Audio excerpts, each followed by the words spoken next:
Hello, welcome back to my haunted library. It's Regina.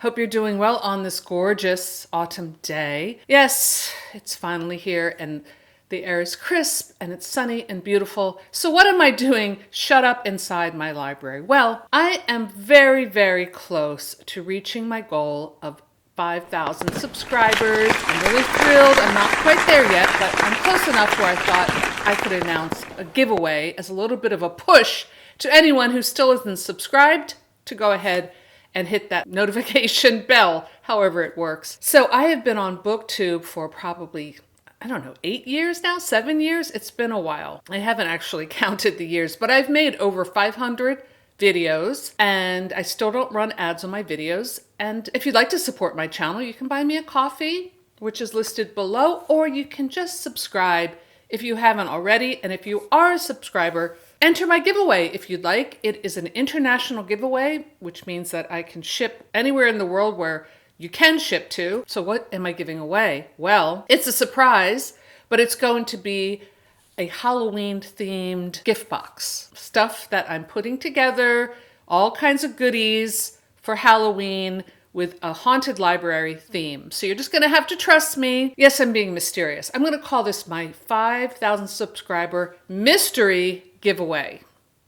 So it's a big mystery what you're gonna get. So if you'd like to enter, please be a subscriber. That is one of the criteria in order to become eligible. I gotta get tough a little bit and just write giveaway. You can also comment how much you enjoy my channel, and that's just a little nudge of encouragement. It doesn't have any bearing on your eligibility for the giveaway. I'm gonna enter anyone who writes giveaway in the comments below. So one reason why my Vamptember wrap up is so late is because I've been working on my book, Starlex. Here it is.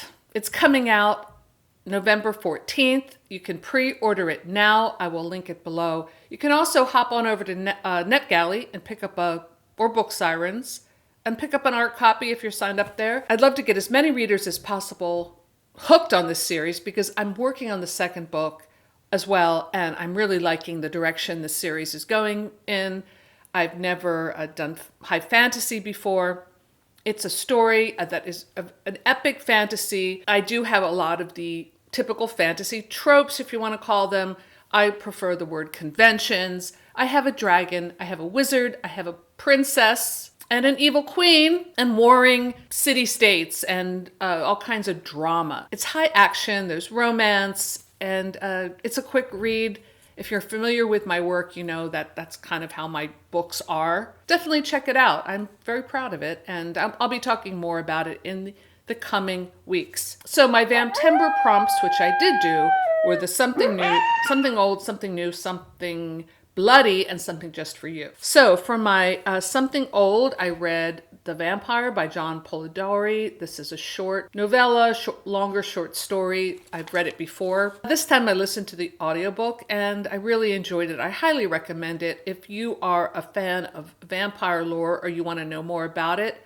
It's kind of an essential work. It's very gothic. It's very romantic in that sense of the high emotions. I loved it. I really loved it. I would love if someone made a movie about it. One of my prompts for this was to watch a movie or a vampire-themed movie or TV show. I watched finally, and I absolutely loved it. I watched the Dracula series with Jonathan Rhys-Meyers. Why hadn't I watched that before? I don't know. I heard maybe it wasn't that good. I loved it. First of all, I love him. I could watch him just standing in a room, preferably naked. No, just kidding.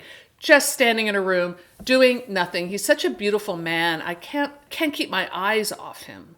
And he's interesting because he's really not, I guess, your typical leading man type. There's something odd about him, which I love.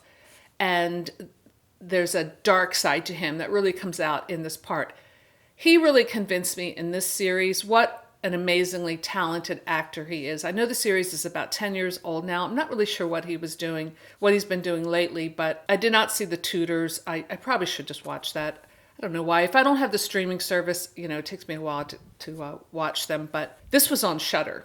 So I finally got to see it. He plays like an American industrialist, kind of like Nikola Tesla. He's in Thomas Edison. He's inventing electricity on a different level. So that's the framework. But we have your Renfield, we have your Lucy, we have your Mina, we have your Harker in a little bit of a different kind of setup, and an amazing Vampire Slayer. I love this so much, I think I might buy it on DVD just to have it. And I'm slayed, no pun intended, that it's only one season.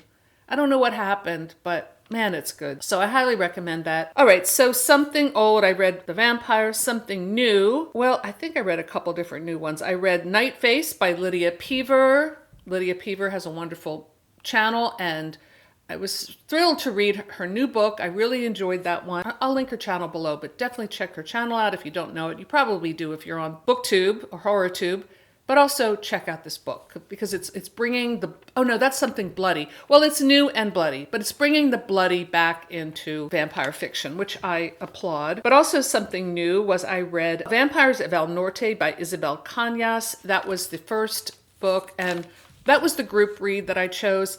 I really didn't like it too much, really. I said that before. It wasn't that good. It wasn't really my cup of tea, unfortunately. Another new book I read was So Thirsty by Rachel Harrison. I liked that one a little more. It wasn't perfect, but I enjoyed her writing, and I would definitely check out something from her again. Then I read Mina and the Slayers by Amy McCaw. That was the Just For You pick. That is the second book in the Mina series. So the first one was Mina and the Undead, then Mina and the Slayers. I really enjoyed the second one as much as the first one. They're really fun. It's set in New Orleans, which of course we love. And then speaking of New Orleans, the worst book I read, not only in this month, but probably all year, and it broke my heart, but I hated it, was Memnoch the Devil by my dear Anne Rice. I decided to continue with the Vampire Chronicles, and I haven't given up yet. I just found this book dreadfully boring. And I know that Anne Rice has a tendency, I just read The Mummy not too long ago. She has a tendency to write just stream of consciousness, and she has a beautiful prose style, and she's very intelligent. You know, I know she's passed, but I'm speaking of her in the present because art lives in the present. Problem with her work, though, is that sometimes there's just no plot at all, and I don't know. I need a plot. I need to be rooting for the character to achieve something and have conflict preventing that character from achieving it. And then watching that drama play out till you build to a climax and then the denouement of the end. That's just a classic structure. Call me traditional, but I need that in my novels. I'm sorry. Like I'm rereading Frankenstein right now, listening to the Audible book, which I really feel ripped off that I got this Audible book. I should have just listened to it on YouTube, but anyway, with this very flat American accent narrator. I think it might be AI. Anyway, despite that, I'm enjoying, as I'm doing my housework, listening to Frankenstein, a book I've read so many times. Of course, I know how it turns out. I have parts of it practically memorized, and yet I'm still gripped by it because it has a structure. You know that the creature is going to enact revenge on Frankenstein. People don't like the hovel section because they think it's boring. I think the hovel section is a great section in the novel because it really builds the foundation of why the creature turns evil and takes that path into chaos and evil and revenge. That structure still works, but Anne Rice's book, this one, just had absolutely no structure. Anne Rice does know a lot about theology. She knows a lot about Christianity. I know she kind of went back and forth with her faith a lot. I find all of that interesting, just looking at her as a human and her evolution in her faith. I can get into that, but it doesn't work as a novel when you're just spewing different religious theories about, like, this is, I know it's hard to describe. It's like she's rewriting the Gospels in a way. And it doesn't offend me, even though I'm a practicing Catholic now. Like, nothing really offends me like that. I like the human mind to be able to go wherever it wants to go. But I just find it dull. Maybe it's just my religious training. I don't know. It just turns me off, and I could not wait for this book to be over with. If it sounds like it's really hard for me to talk about like what happens, it's because nothing really happens. I gave this one a 1 star because I couldn't believe how really bad this was.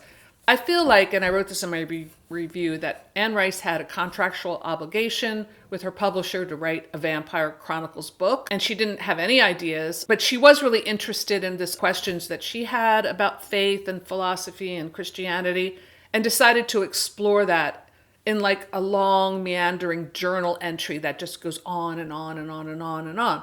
She should have just published that as like her musings on theology. Then we would know what we're getting.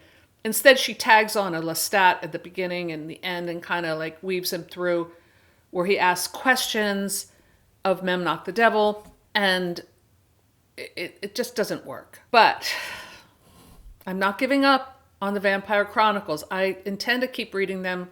I think the next one is the Vampire Armand. I'm not sure if I even have it in my library. I'll look through to see, but I haven't given up. I'll keep reading it, but it just made me really crave just a classic novel structure, and that's part of the art of writing a novel or short story. Otherwise, it doesn't hold my interest. My mind wanders. I don't know, why am I reading this? Why do I care? Sorry, Anne Rice. Let's see, what else? Did I read anything else? No, I think that's probably it. I went to Barnes & Noble the other day and I picked up some new books, and I already DNF'd the first one, but I'll talk about that next time. I'm just doing mood reading, grabbing whatever for the rest of the month. Batilda should be back with her Halloween special at the end of the month, but I am going on a little vacation, so I might not have a video next week. Anyway, definitely sign up for my giveaway. Check out Starlex if you haven't already. And let me know what you've been reading this spooky season or what you've been doing. I would love to hear your thoughts.